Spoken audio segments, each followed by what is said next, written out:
Masterpiece Women. This is Tina Raines, and welcome back to the Masterpiece Women podcast.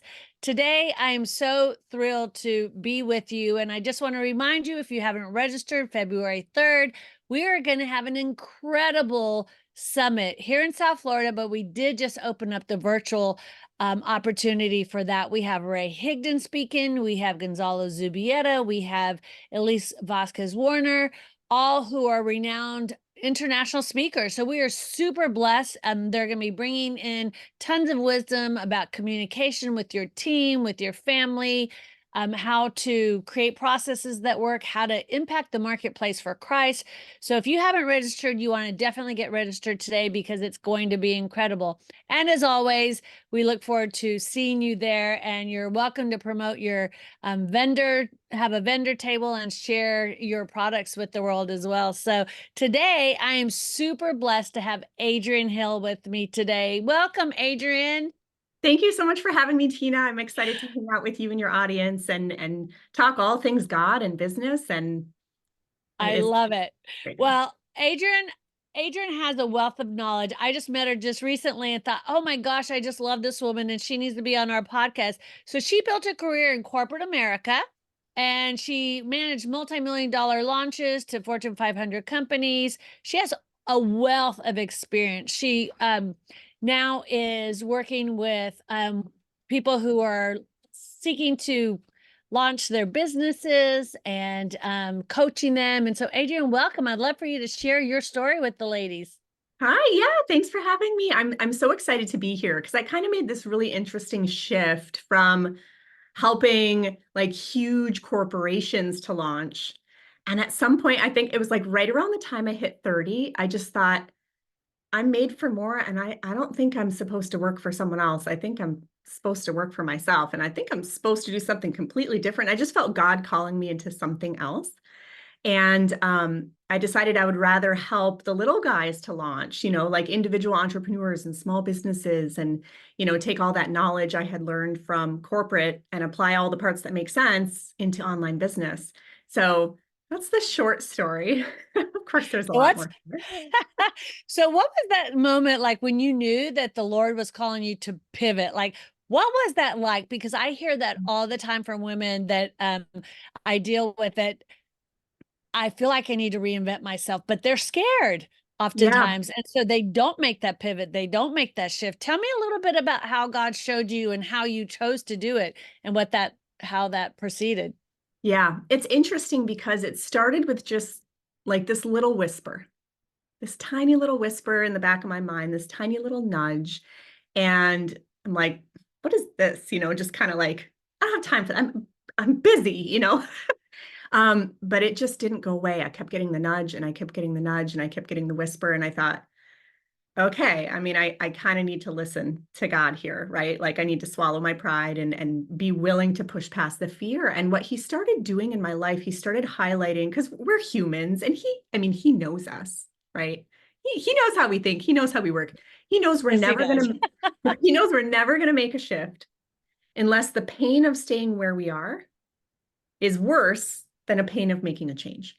Absolutely. And so he started pointing out to me all the little things happening in my workplace, in the meetings I was having, and the strategies they were using, and the relationships I had, all the little things where he was like, this is not what I have for you. Don't you want something more than this? Don't you want something better than this? And he just started pointing out all those things where he was like, this is not what I have for you.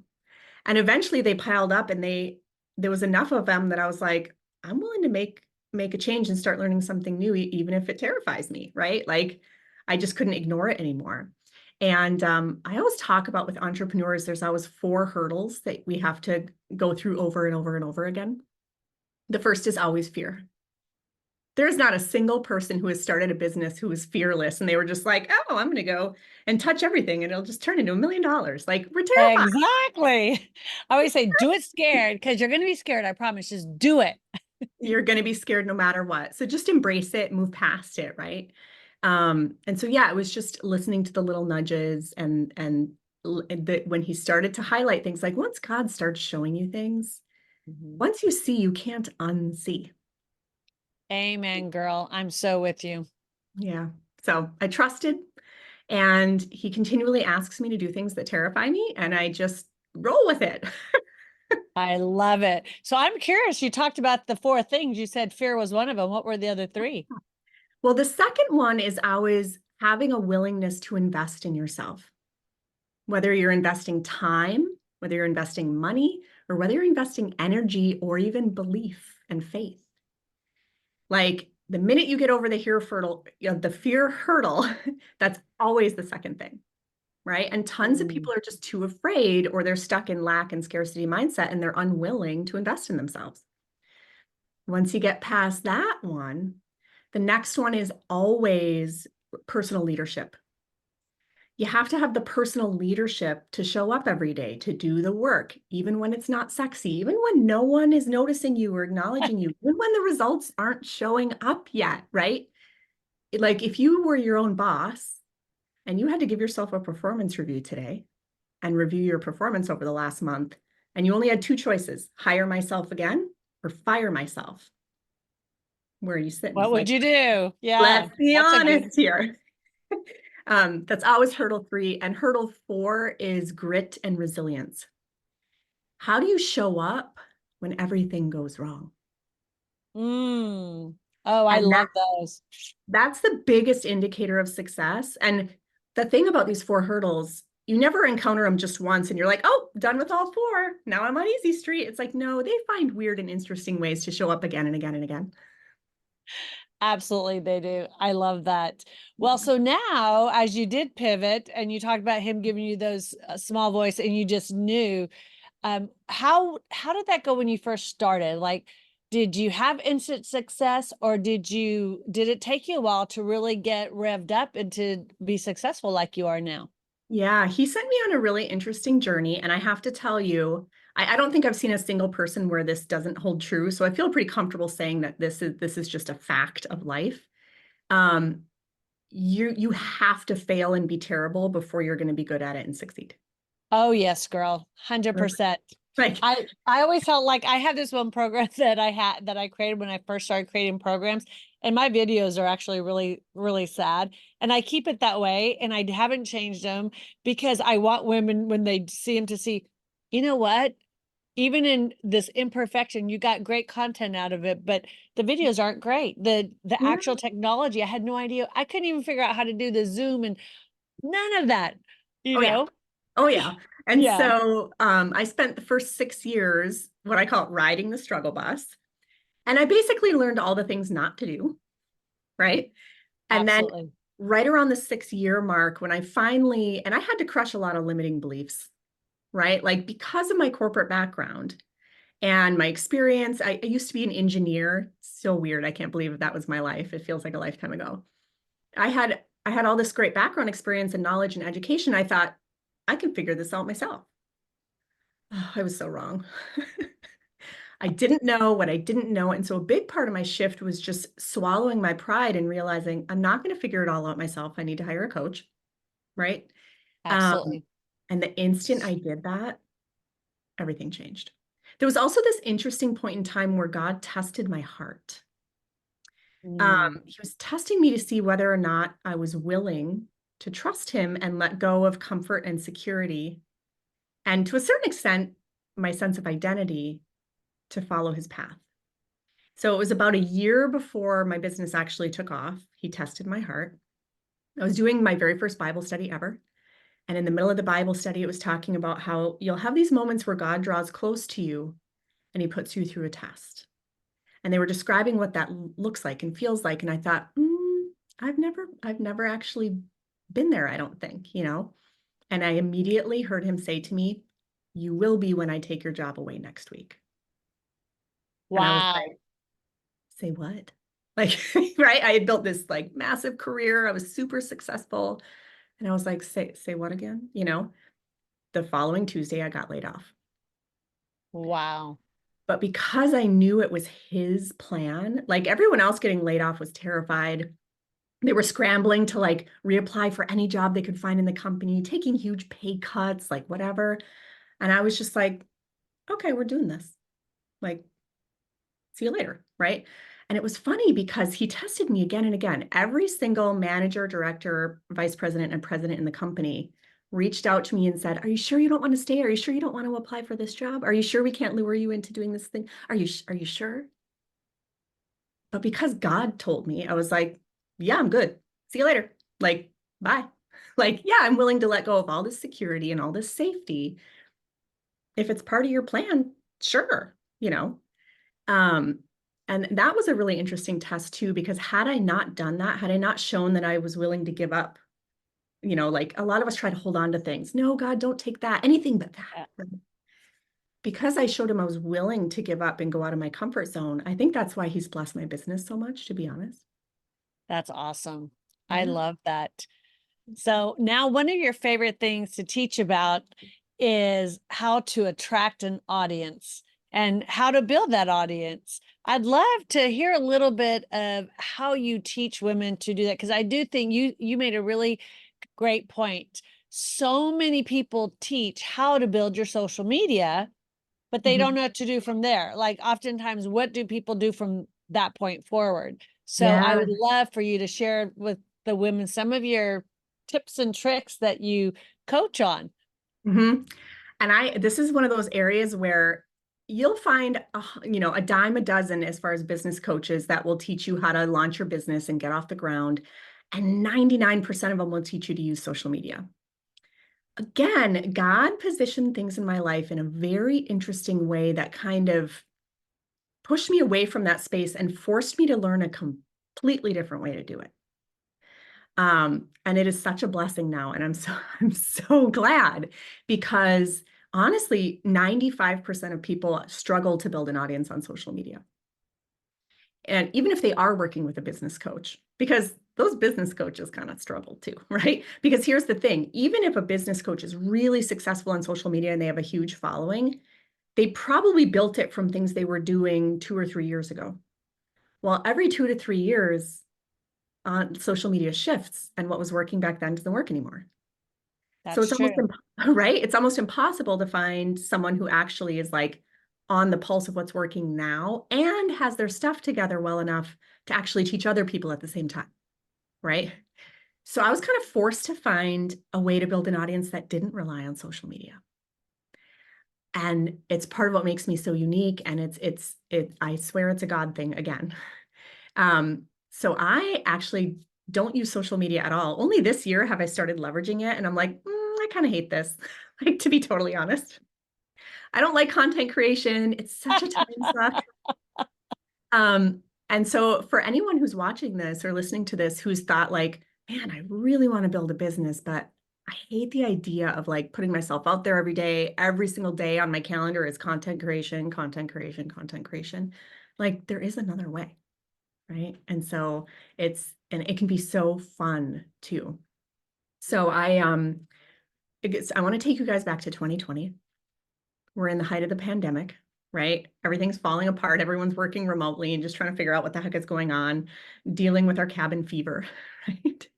Um, I was so on fire for this strategy that I'll tell you guys about. I was in so much belief that it had come to me for a reason and it had come from God that during the pandemic, I planned my launch and I planned a wedding at the same time. And I launched my business the day after my wedding. Oh my, That's how much belief I was sitting in. that's awesome. Yeah. So it was interesting. So I basically looked at so I was the project manager in corporate America. I managed these multi-million dollar launches for these massive brands. And I kind of looked at everything. I was like, how would a project manager launch an online business? Like, what are all the best bits and pieces that I could grab from this corporate career that actually would apply to online business? And yeah, there's a lot that I threw in the trash. Like, there's a reason I wanted to leave corporate, right? But I took all the best pieces and I thought, how would a project manager launch? And the reality of it is, a successful project manager never relies on themselves to do all the heavy lifting by themselves. They rely on the power of a team. They create leverage with many people playing many roles. And so I thought, okay, well, I'm just launching for the first time. It's not like I can hire a big support team to do this for me, but what would be an equivalent concept of creating leverage? And so what I did is I hosted an online virtual summit. I invited, so it's very similar to the one you're doing coming up here in just a few days, right? Except I Yes. invited 20 speakers and they all spoke on a range of topics that could help entrepreneurs get their businesses off the ground. And from that one event, I earned over $10,000 and signed my first 10 clients in 2 weeks. That's awesome. And I didn't That's have to really use good. social media at all. Yeah. Wow. I love that. That's excellent. Yeah. Hmm. Yeah, it's interesting. We had that conversation the other day, and you gave me a couple really great pointers in just a few minutes because I haven't been in that space. I do the summits, but we have never done them virtually. We've always done them, locally. And now because I'm traveling quite a bit, I'm like, okay, we need to look at that. So I look forward to speaking in yours in April, and we've already started talking about even our summit that we're having in April, maybe converting that into a virtual because we are, getting people to events in a physical realm these days Oh, seems to be a lot more difficult than it used to be as well. And social media is awesome. And I've had some pretty big success on social media, but I can't say that I've ever had a day like that. So, right. Like, so when when you're was the last promoting it time? for it, where are you promoting it at? Like, are you leveraging all of their databases? Is that how you're able to create Ah, that? so in the Eh, example of that very first one I did, I had 20 speakers and all 20 speakers invited all of their audiences, everyone on their email list and everyone on their social media followings. Got And it. so we had over 150,000 people being invited to this event. I didn't have to create a single piece of content and I didn't have to spend a penny on ads. That's excellent. That's really good. Yeah. I love that. Now, as I've moved forward, that was my very first one. And like I said, I brought in about 10,000, signed my first 10 clients. It was a great way to get a business off the ground. Since then, I've earned anywhere from $10 to $94,000 from a single summit. Wow, that's excellent. There Mhm. you go. There That you that must be the way to go. go. All I without love social that. media. That's Yeah. awesome. And so it's interesting because I'm writing a little ebook, and one of the things I was writing on this morning was about collaboration. The best way, and even the book, actually, now that I'm thinking, the book that I wrote a chapter in, my chapter was on collaboration. It was talking about how, remember when Peter was, the Lord telling him, like, cast your nets, he's like, what? Like, I've been doing this all night, it didn't work. And he goes, no, just cast your net. So he casts the net, and what happens? The whole boat's about to tip over because he casts it and it fills up with all these fish. Well, he could never do it by himself. He could have never brought in that fish by himself, but he got all of the guys around him to come help him. And together, as they collaborated, they brought in this huge, massive thing of, fish. And it was what you just said just reminded me of that story in the Bible of when we listen to the Lord, number one, then number two, we collaborate with others, the impact is massive. Oh, yeah. And that is exactly what that scripture is about, exactly what you described that you're doing. So that is really, really a cool process. And just thinking through that, I'm like, you've got my wheels turning. Yeah. Yeah. And so Yeah. we've helped tons of people do this now. And what I love about leveraging this type of strategy is you basically, like a lot of people, you think it's hard to grow social media followers. It's hard to grow an email list. Yeah, And your email list is your most valuable asset. it is. So what most people do is they're like hustling themselves to death on social media to try to entice people onto their email list, or they're paying like huge amounts of money to run ads to try to get people on their email list. And it takes like years to even build one that's like has 5,000 people on it. With this strategy, you get paid to grow your email list. Hmm. That's So yeah, so like that first one that I did, I got paid $10,000 to add 1,000 subscribers to my email list. wow. And how many people? when they sign up for these actually end up coming to your events? What I find a lot of people like in on LinkedIn and things like that, they'll sign up for things and then they never show up. Oh, that's a great question. That's an issue across the board, no matter what kind of strategy you're using, is these days people's attention spans are shorter and shorter. They have every intention of attending when they first sign up. And then life happens, right? One of their kids gets injured playing sports, their dog gets sick and is having diarrhea all over the house, and then their husband has a work trip, and then they just forget, right? Like it happens to Right. all of us. But what I've seen something really interesting. I'm always looking at analytics, like maybe it's the previous engineer in me. I just can't quite beat it out of me. So I'm looking at the email analytics from these events, and on average, are like the average open rate for an email is about 20%, right? Mhm. During these events, my average open rates range from 40 to 70% open rates. Wow, that's great. And then I always look about 1 year after each event, and I look to see how many of those people have stayed on my email list after the event. It's roughly 75% of people who stay on the list. Wow, that's excellent. That's Yeah. really good. So as to exactly how many people are watching every day, it's kind of hard to say, but I think it's a pretty high percentage. Wow, that's excellent. Yeah. Hmm. Yeah. Yeah. So, Hmm. oh, I may very well do that conference in April online. yeah.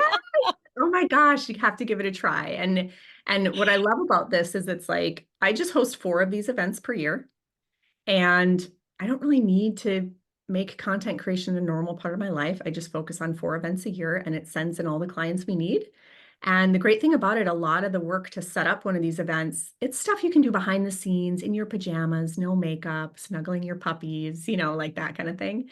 And so it's like it's a great lifestyle fit for anyone who sees all the content creation people are doing and kind of cringes a little inside and goes, "Do I have to?" It's like, Yeah. no, you don't have to. You know. Yeah. Yeah. I love that. That's excellent. Very good. Well, now you have my wheels. I'm sure you have every woman on this call's wheels turning as well.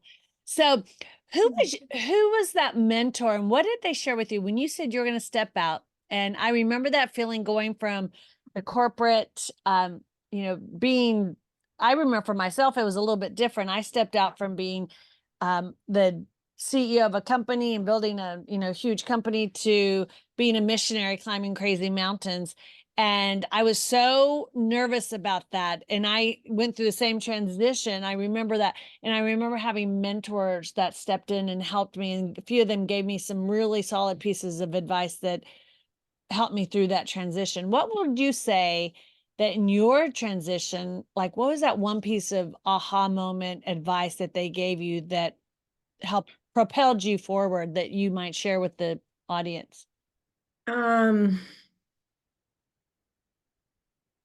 oh, that's such a hard question because there's so many layers, right? There's always layers to building your business. But honestly, I think, especially when it comes to leveraging events like this and truly getting the most out of them, it's not something you want to just wing it and try to figure it out yourself, honestly. Because you'll probably find a lot of people out there. Summits are either people don't know they exist, or they've heard of them and they've heard like bad reviews, or they've tried them and they haven't gotten great results. And it's because tons of people see the concept and they're just like, oh, I'm gonna wing it. I can figure this out. But the devil's in the details. You really do. If you're gonna have an event like this, like you want to set it up properly. Like if you're gonna do it right, don't just try to wing Right, it. right. So I think that's the biggest piece of advice. And that was, I mean, that was the turning point of me struggling for 6 years to me finally getting success, is when I recognized I'm not going to figure it all out myself. I should just work with a coach and do it right. And that was exactly when everything changed for me. That's awesome. I love that. Very good. So tell us a little bit about your coaching. Is it a group coaching? Is it individual coaching? How does that work for you, Adrienne? Yeah, so I have a handful of different group coaching programs to help um, people on their path of this entrepreneurial journey who might be at different phases. So typically, like the network marketing audience, they're kind of in that learning phase. For a lot of people, that's where people learn the ropes of how to start a business, right? It's kind of like the training ground for the newbies, if you will.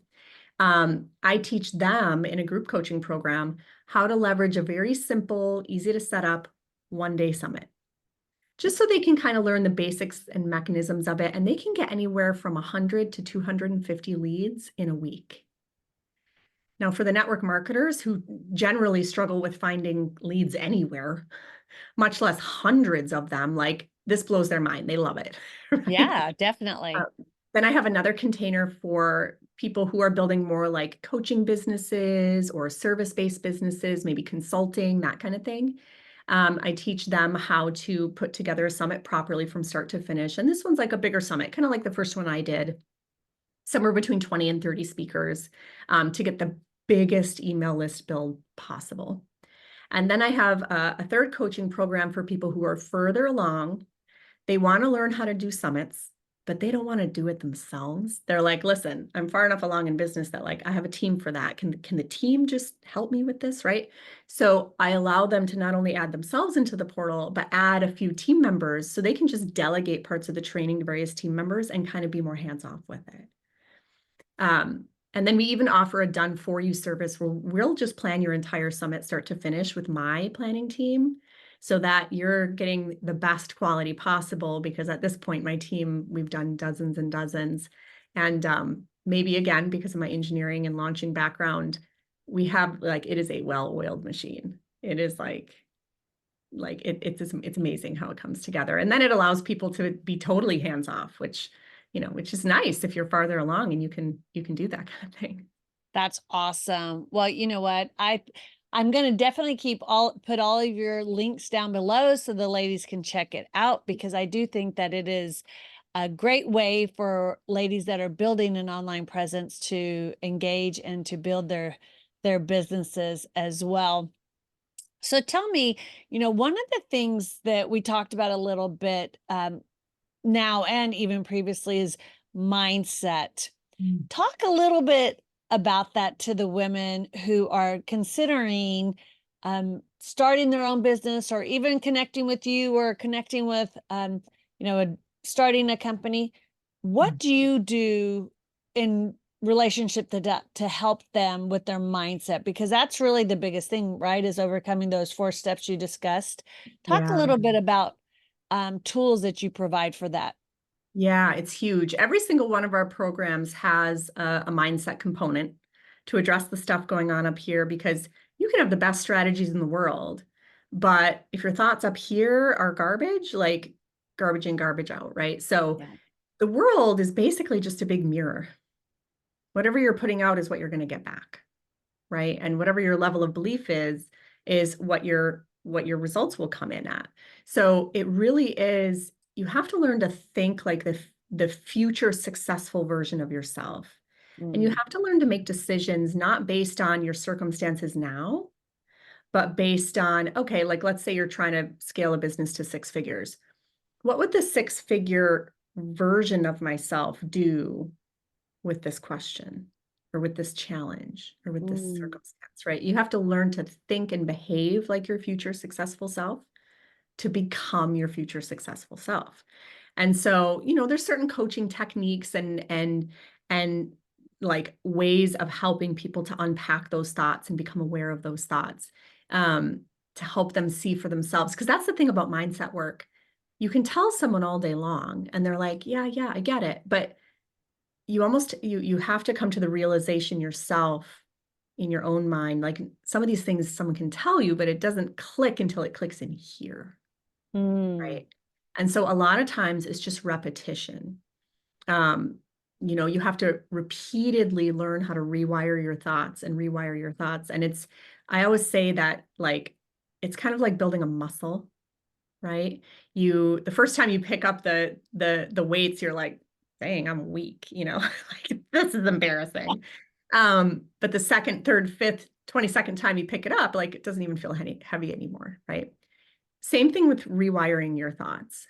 It's really repetition of catching yourself in the thoughts that don't serve you and rewiring them and consciously choosing to think about them in a different way and to view them a different way. And for a lot of people, the reason I love group coaching programs so much, for a lot of people, they actually have the biggest epiphanies, not when they're getting coaching themselves, when they're watching someone else receive the coaching. Mm. All of a sudden, it's like the light bulb goes off and they're like, I get it. It's really interesting. Wow. Yeah, that makes total sense. Yeah. Total sense. Wow. I love that. That's excellent. Well, so tell me about you personally, Adrienne. You just got married. Do you have kids yet? I do. I have two adult kids. They're long out of the house. So it was interesting. The year we got married, we also became empty nesters, which is Nice. like not the worst thing. I mean, I had kids super young, okay? But it's cool because then I was free at 40. We're free to do what we want. So yeah, we got married in 2020, and of course, middle of a pandemic, so we couldn't take a honeymoon. Then my husband actually had like a year and a half long battle with cancer. Oh, that's So right. we couldn't really do anything. He was just trying to live. And now he finally got a clean bill of health, and in a week and a Thank half, we're God. taking our honeymoon. So I'm so excited. That's right. That's right. You told me that. That's so exciting. So That's awesome. Well, congratulations again. That's going to be so much fun to finally get away on your honeymoon and know that he has a clean bill of health and life is good. Well, I would love for you to, I believe you already gave it to me, and if not, I'll get it from you. Share the link for the summit that you're having that's coming up in April as well. Would yes, love and to share. I don't even think we have the link ready yet, but we will have it. We'll link it somewhere below. It'll be ready soon. Okay, cool. Well, we'll definitely get it out to the ladies and invite all the Masterpiece women to join us. If you haven't registered on our website and you're listening to this podcast, make sure you go to masterpiecewomen.org and just sign up for our emails, because I will be inviting you to the summit that Adrienne's going to have here in April. It's going to be excellent. And um, we'll also share with you our great retreat that's coming up in South Florida in the fall. You want to come down to South Florida and enjoy. So yes, we'll definitely keep in touch and get that done. So Adrienne, thank you. You're a wealth of knowledge. Thank you for being with us today. And is there anything you'd like to leave the ladies with before we close? Um, I would just say whatever limiting belief you have, whatever fear is standing in front of you right now, or sometimes it's imposter syndrome, of like, who am I to be doing this? Whatever resistance you're coming up against most, use that as a compass and run towards it, not away from it.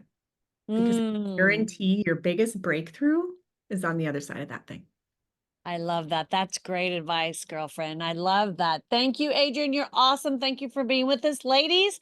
Once again, I want to remind you, February 3rd, you don't want to miss that event, and hop on Google, Spotify, or Apple to hear our podcast. And we're very thankful that you've been with us today, Adrienne. Have a great day, ladies. Thanks for having me. Bye, guys. Bye-bye.